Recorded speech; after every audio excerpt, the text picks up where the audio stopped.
Good morning नमस्ते सबलाई फेरि पनि आज मिनी ब्लग लिएर आइसकेको छु। मान्छे यता मेरो घरतिर छु आज कति गएन होइन।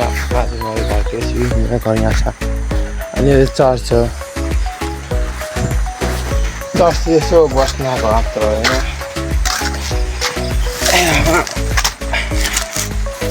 चर्चतिर बसेको आज हामीतिर मौसममा पानी परिरहेको छ हामीतिर आज। चर्चमा के हो यो कुन बच्चाहरूले खाँदै रहेको छ।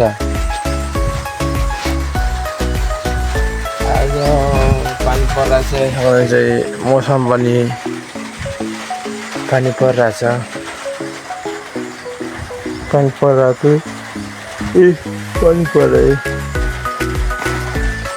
तपाईँहरूतिरको मौसम कस्तो छ भन्नु होला।